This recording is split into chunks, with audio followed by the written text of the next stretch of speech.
Dear students, Assalamu alaikum. In this lecture, we are going to solve our first question, means our first problem of Sohail Ghani book. Questions. In the last lecture, I told you about the format as well as about the adjustments. In this lecture, we will solve the question using those concepts. I told you कि हमें receipt, ये देखें, receipt and payment ये दी हुई है, receipt and payment दी हुई है, receipt and payment दी हुई है। अब क्वेश्चन में देखें, the following is the receipt and payment of young man society for the year ended this, you are required to prepare income and expenditure account for 2005। तो अब यहाँ से क्लियर हो गया, कल मैंने आपको क्या बताया था कि आपको क्या दिया होगा, रिसीट्स और पेमेंट, और साथ नीचे क्या दी होंगी, एडजस्टमेंट्स दी होंगी। बनाना आपने क्या होगा, इनकम एंड एक्सपेंडिचर बनाना होगा और बैलेंस शीट। इस क्वेश्चन में अलबत्ता उसने ना बैलेंस शीट नहीं मांगी, तो हम सिर्फ क्या बनाएंगे, हम सिर्फ बनाएंगे इनकम एंड एक्सपेंडिचर अकाउंट। कल मैंने आपको क्या बताया था, जब भी बैलेंस लिखा होगा तो उसका क्या मतलब होता है, कैश इन हैंड। उसका क्या मतलब होता है, कैश इन हैंड। और कैश इन हैंड कहाँ जाता है, कैश इन हैंड कहाँ जाता है, ये मैंने बताया था आपको बैलेंस शीट में। वैसे ये कौन सी बैलेंस शीट में जाएगा, बिगनिंग बैलेंस शीट में। किस बैलेंस शीट में, बिगनिंग। एंट्रेंस फीस, जब भी आप किसी इदारे में एंटर होते हैं तो उस वक्त जो फ़ी पे करते हैं, अब ये देखिए यहाँ पे एक इंस्टीट्यूशन में, फिर दूसरे में, फिर तीसरे में, फिर चौथे में, तो ये री करेंगे, ये क्या है, री करेंगे।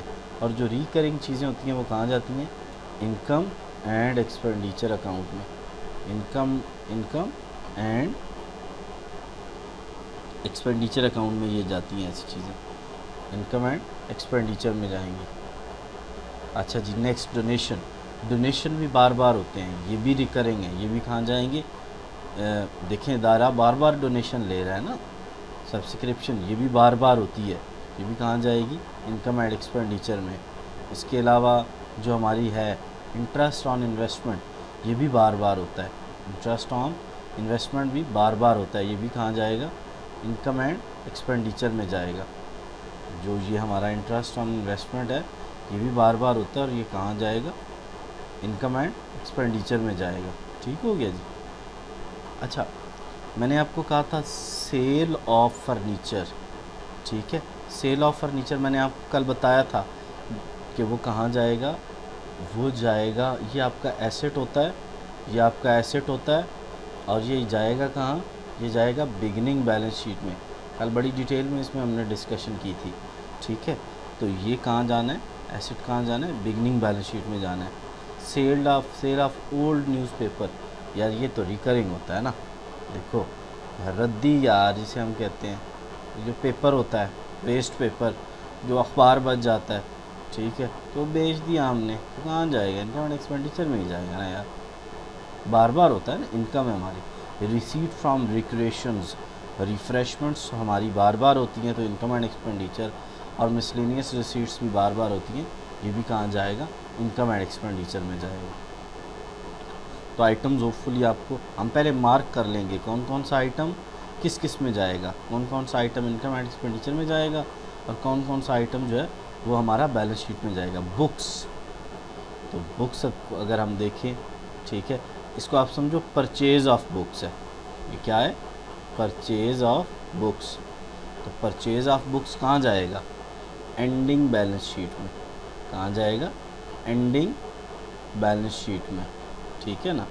परचेज़ ऑफ बुक्स, इसको मैं क्या लिख रहा हूँ, परचेज़ ऑफ बुक्स, मैं उसकी बजाय पूरे की, तो परचेज़ ऑफ बुक कहाँ जाएगा, एंडिंग बैलेंस शीट में।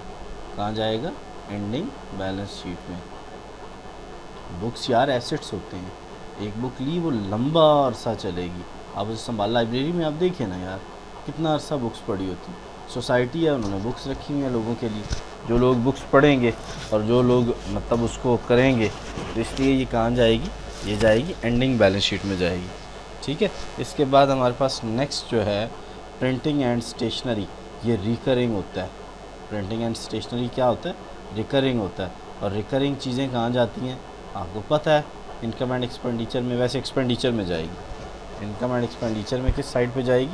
एक्सपेंडिचर साइड पे जाएगी। न्यूज़पेपर बार बार आता है, रिकरिंग है। स्पोर्ट्स मटेरियल बार बार नहीं आता, बार बार नहीं आता, तो इसके बारे में ये कहाँ जाएगा? परचेज़ है ना, परचेज़। तो फ़िलहाल इसके बारे में हमने क्या लिख दिया कि ये कहाँ जाएगा?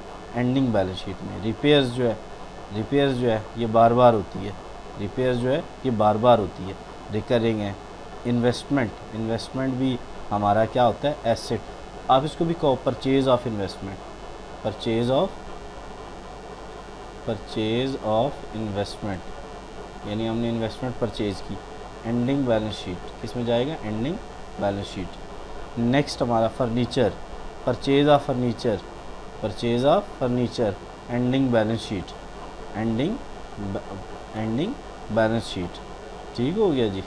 अच्छा, परचेज़ ऑफ फर्नीचर, तो ये भी किस में जाएगा? Ending balance sheet. Salaries recurring होती हैं, आपको पता है, बार बार हमें देनी पड़ती हैं, ये इनकम एंड एक्सपेंडिचर में जाएगा। और ये क्या हो गया? ठीक है, कैश इन हैंड किस में जाएगा? Ending balance sheet. कहाँ जाएगा? Ending balance sheet. हर आइटम को ना हमने मार्क कर लिया, हर आइटम को हमने मार्क कर लिया कि भाई ये कहाँ जाएगा। ठीक है, अब ये आ गया, देखे ना, स्पोर्ट्स मटेरियल वैल्यूड इतना 4000 का स्पोर्ट्स मटेरियल है। हाँ, अब इसके ये एडजस्टमेंट आ गई, तो हमें इस एडजस्टमेंट को किसके साथ रिलेट करना है? इस एडजस्टमेंट को हमें यहाँ पे रिलेट करना है, इस एडजस्टमेंट को हमें यहाँ पे रिलेट करना है। और उसको किसके साथ करना पड़ेगा हमें? ये देखें ना, ये अब मुझे एक चीज़ बताएं कि यहाँ पे अगर इसको इसके साथ रिलेट करना है तो कुछ ज़हन में आया है कि क्या करेंगे? तो इसके करने के लिए कल वाला आपको लेक्चर याद हो, कल वाला लेक्चर में हमने पढ़ा था ओपनिंग स्टॉक। ठीक है, तो इसको आपने opening stock of sports material कह लेना है ना। ठीक है, तो ओपनिंग स्टॉक आपके पास क्या है? इस क्वेश्चन में नहीं है, ज़ीरो है। ठीक है, क्यों? क्योंकि ये देखो ना, ये तो 31 दिसंबर का है ना, 31 दिसंबर का है ना, तो 31 दिसंबर का ओपनिंग तो नहीं ना हो सकता यार, ये तो क्लोजिंग ही होगा। ठीक है, तो परचेज स्पोर्ट्स मटेरियल कितने का आया है? 5000 का। तो अवेलेबल कितना हो गया? 5000 का। क्लोजिंग कितना है? 4000 का। तो मटेरियल यूज़ कितना हो गया? 1000 का। तो स्टॉक या स्पोर्ट्स मटेरियल यूज़ कितने का हो गया? 1000 का। इसको निकाल के ना, इसको आउटर कॉलम में लिखना है, जब हम इसको निकाल लेंगे ना, जैसे वो कल लिखा था हमने। ठीक, तो इस तरह इसको आपने करना है। ये स्पोर्ट्स मटेरियल वाले को क्या लिखना है? ओपनिंग स्पोर्ट्स मटेरियल, उसमें जो नया परचेज़ किया स्पोर्ट्स मटेरियल वो ऐड करना है। और उसके साथ साथ आपने क्या करना है जी, कि जो क्लोजिंग स्पोर्ट्स मटेरियल है उसको माइनस करना है, और साथ ही आपने अपना जो है स्पोर्ट्स मटेरियल यूज़ निकाल लेना है। तो इसको हम इस तरीके से करेंगे। ठीक हो गया जी। वैसे हमने ये कल डिस्कस किया था, आपको समझ भी आया है, मज़ीद जब हम इसको यहाँ भी करेंगे तो समझ आ जाएगा। तो ये तो हो गया हमारा मतलब जो है क्वेश्चन की डिस्कशन। अब हम इसको इनपुट करते हैं, साथ साथ इनपुट करते जाते हैं, साथ साथ आंसर्स निकालते जाते हैं। ठीक हो गया, चलें जी, इसको स्टार्ट कर लेते हैं, इसकी इनपुटिंग स्टार्ट कर लेते हैं।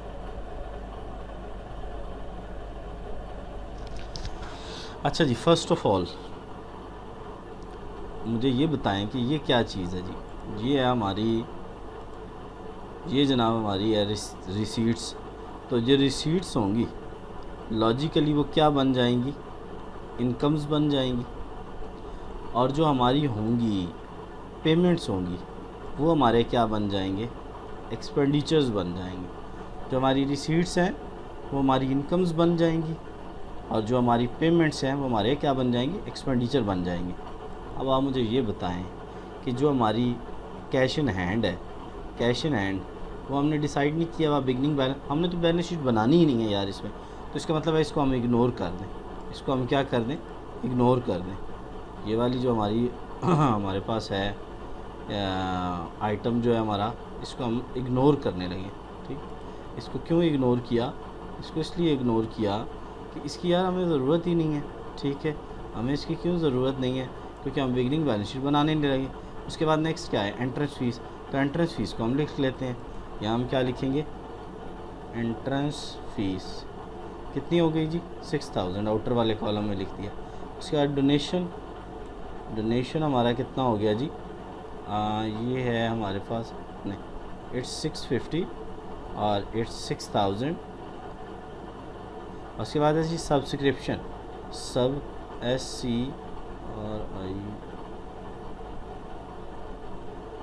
सब्सक्रिप्शन हो गई, और सब्सक्रिप्शन कितनी की हैं जी 85, ठीक हो गया। नेक्स्ट हमारे पास क्या है जी, interest on investment, interest on investment कितने का है जी 200 का। अच्छा जी नेक्स्ट सेल ऑफ, अच्छा एक चीज़ और आपसे डिस्कस कर लूँ, देखिए एसेट को हमने कहाँ लेना है, बिगनिंग बैलेंस शीट में, लेकिन इन दोनों का जो डिफरेंस होगा ना, देखिए एक एसेट कितने का था 1000 उसकी बुक वैल्यू थी, बिका कितने में 685 में, तो जो डिफरेंस है इनका वो ऑलमोस्ट बनेगा 315 का। उसे हम कहाँ लिखेंगे, इधर एक्सपेंडिचर में, और उसे कहेंगे loss on furniture, loss on furniture. जब भी हमें किसी एसेट पे लॉस होता है, जब भी हमें किसी एसेट पे लॉस होता है तो उसको हम कहाँ रिकॉर्ड करते हैं, एक्सपेंडिचर साइड पे, और जब प्रॉफिट होता है तो इनकम साइड। मैं दोबारा एक्सप्लेन कर दूं, जब भी हमें किसी एसेट पर लॉस होता है तो उसे हम कहाँ रिकॉर्ड करते हैं, उसे हम जाके रिकॉर्ड करते हैं जी इसमें अपने जब भी लॉस होता है तो एक्सपेंडिचर साइड पे हम जाके उसको रिकॉर्ड करते हैं। जब भी हमें किसी एसेट पे लॉस होता है तो उसको हम कहाँ रिकॉर्ड करते हैं जी, एक्सपेंडिचर साइड पे जाके रिकॉर्ड करते हैं। और जब भी हमें किसी एसेट पर प्रॉफिट होता है तो उसे हम कहाँ रिकॉर्ड करते हैं, जाकर जी उसको हम जाके रिकॉर्ड करते हैं इनकम साइड पे। मैं फिर रिपीट कर दूँ, एसेट्स बैलेंस शीट में जाएंगे, एसेट्स बैलेंस शीट में जाएंगे, एसेट्स बैलेंस शीट में जाएंगे, लेकिन अगर उनमें कोई प्रॉफिट या लॉस हो रहा है, लेकिन अगर उन पे कोई प्रॉफिट या लॉस हो रहा है, अगर उन पे कोई प्रॉफिट या लॉस हो रहा है तो प्रॉफिट इनकम्स में जाएगा और लॉस एक्सपेंडिचर में जाएगा। एसेट्स बैलेंस शीट का आइटम है, लेकिन अगर उन पे कोई प्रॉफिट या लॉस हो रहा है तो वो प्रॉफिट हो रहा है तो इनकम्स में जाएगा, और लॉस हो रहा है तो वो एक्सपेंडिचर में जाएगा। चलिए नेक्स्ट आइटम पे चलते हैं। नेक्स्ट आइटम जो हमारे पास है, नेक्स्ट आइटम है जी हमारे पास सेल ऑफ ओल्ड पेपर्स, ठीक है। तो सेल ऑफ ओल्ड पेपर कितने के हैं 465 के। नेक्स्ट है जी रिसीट्स फ्रॉम रिक्रिएशंस, वो है 865 की। और लास्ट हमारे पास है मिसलेनियस रिसीट्स, वो है 125 की। अब हम नेक्स्ट साइड पे मूव करते हैं, यानी एक्सपेंडिचर साइड पे मूव करते हैं। तो अगर एक्सपेंडिचर साइड पे देखें तो बुक्स एसेट है यार, बैलेंस शीट में जाने की ज़रूरत ही नहीं है। प्रिंटिंग एंड स्टेशनरी, ठीक है। प्रिंटिंग एंड स्टेशनरी में हम क्या देखेंगे, हमारे पास क्या दिया हुआ है 465। उसके बाद न्यूज़ पेपर, तो न्यूज़ पेपर यार हमें पता नहीं है कि बार बार होता है, हम बार बार ख़रीदते हैं, ठीक है। अच्छा न्यूज़पेपर का मतलब ये नहीं, यानी ये हम कह रहे हैं पेमेंट फॉर न्यूज़पेपर, कि हमने न्यूज़पेपर ख़रीदा और पेमेंट की, तो ये हमारा एक्सपेंडिचर ही है ना, ठीक है। और नेक्स्ट मैंने आपको स्पोर्ट्स मटेरियल के बारे में तो ये पूरा फार्मूला एक गढ़ के दिया हुआ है, ठीक है ना। तो हम इस पूरे फार्मूले को उठाएंगे, या हमने पेस्ट किया। अच्छा जो ही हमने इसको पेस्ट किया तो इसमें हमें कुछ चीज़ें चाहिए, अब वो हम यहाँ से लगा लेते हैं। ये पूरा अब हमारे पास फार्मूला आ गया। अब मुझे बताएं ओपनिंग स्टॉक ऑफ, मैं अब ज़रा इसको ना शॉर्ट कर रहा हूँ, आप इसको पूरा लिखिएगा। Opening stock of sports material, ठीक है। मैं पूरा नहीं लिख रहा, आप पूरा लिखिएगा मटेरियल, ठीक है। मेरे पास स्पेस कम है, ठीक है, जिसकी वजह से मैं कर रहा हूँ। अच्छा अगर आप opening stock of sports material लें, मैं एस स्पोर्ट्स का भी sports material, S for sports material. Opening stock कितना है, नहीं है ना यार, zero. Purchase of sports material, purchase of sports material, तो ये आप पूरा लिखिएगा, ठीक है। नया कितने का परचेज किया जी 5000 का। तो अवेलेबल फॉर यूज़ कितना हुआ, अवेलेबल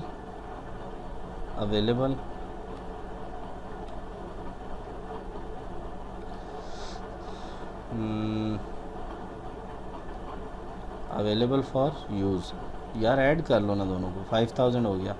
अच्छा क्लोजिंग कितना पड़ा हुआ है, closing sports material, closing stock of sports material, ये पड़ा है हजूर हमारे पास 4000 का। ऊपर आप देखें ना 4000 का लिखा हुआ नहीं है, ये देखें, ये स्पोर्ट्स मटेरियल 4000 का पड़ा। तो स्पोर्ट्स मटेरियल यूज़ कितने का आ जाएगा, ठीक है, हमने इसमें से ये लेस कर दिया। तो जब हमने लेस किया तो ये स्पोर्ट्स मटेरियल यूज्ड, ये आ जाएगा हमारे पास 1000, कितने का आ जाएगा, 1000 का आ गया।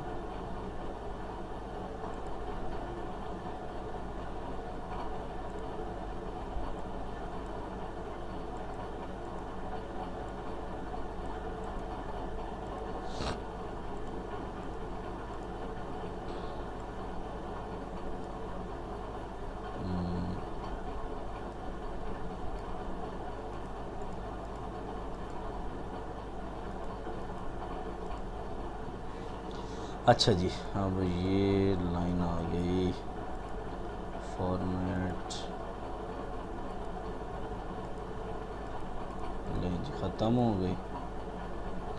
एक तो इसको कंट्रोल यू कर लें और एक इसको कंट्रोल यू कर लें, ताकि हमें पता लग जाए कि ये हमने आंसर निकाला। ठीक हो गया जी, ये वो वाली एडजस्टमेंट हो गई। ठीक, नेक्स्ट है रिपेयर्स। रिपेयर्स कितने की है जी, रिपेयर्स 650 की है। तो मैंने यहाँ पे रिपेयर्स आपके सामने लिख ली 650 की। उसके बाद इन्वेस्टमेंट आपको पता है एसेट में जाएगा, फर्नीचर है। सैलरीज़ जो हैं वो एक्सपेंडिचर है, सैलरीज़ जो क्या है एक्सपेंडिचर हैं, और वो कितने के हैं, सैलरीज 1500 की। लेकिन जी पूरा क्वेश्चन हो गया। अब कौन सी साइड बड़ी लग रही है, मुझे तो ऐसे लग रहा है जैसे ये बड़ी है। ठीक है, तो अगर ये बड़ी है तो इसको फिर हम ऐड कर लेते हैं, ये कौन सा मसला है। ठीक है, अच्छा जी, तो जब इसको ऐड करना है तो आपने क्या करना है कि ये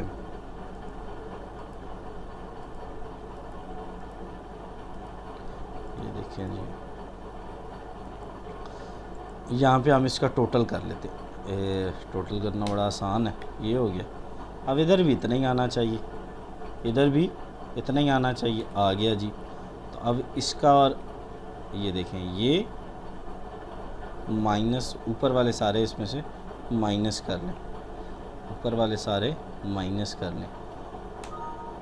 ठीक हो गया, तो वो आंसर आ गया। वो देखें ना ऊपर आंसर आप मैच कर सकते हैं, ये दोनों मैच हो गए। ठीक है, तो ये सरप्लस क्या होता है, मैंने आपको बताया था ना, सरप्लस। ठीक है, सरप्लस कैरी डाउन, और क्या होता है जो दोनों का डिफरेंस होता है उसे हम क्या बोलते हैं, सरप्लस बोलते हैं।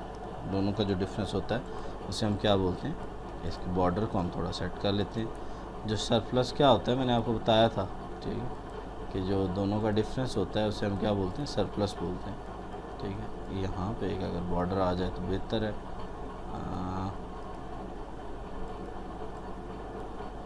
ये आ गया जी बॉर्डर, और यहाँ पे आई विश के एक बन जाए। तो ये आपका जी आंसर है। आप इसको इस तरह इस क्वेश्चन को अपने हल करना है, इसको थोड़ा बोल्ड कर दें ताकि थोड़ा बेहतर लगे। ये नीचे डबल लाइन ज़रूर लगानी है, जब भी आपने ये टोटल करना है नीचे डबल लाइन ज़रूर लगानी। तो इस क्वेश्चन में हमने डिस्कस किया। अच्छा, अब सॉल्व करने का तरीका आपको समझ आ गया होगा ना, कि मैंने आपको बताया था कि सबसे पहले क्वेश्चन में हमने क्या करना है, मार्क कर लेना है कौन कौन सा आइटम कहाँ जाएगा, मार्क करना है। नीचे उसका क्या बनाना है, फॉर्मेट बनाना है और उसमें पुट करते जाना है। ठीक है, तो this is all about for today. इंशाल्लाह I will see you tomorrow.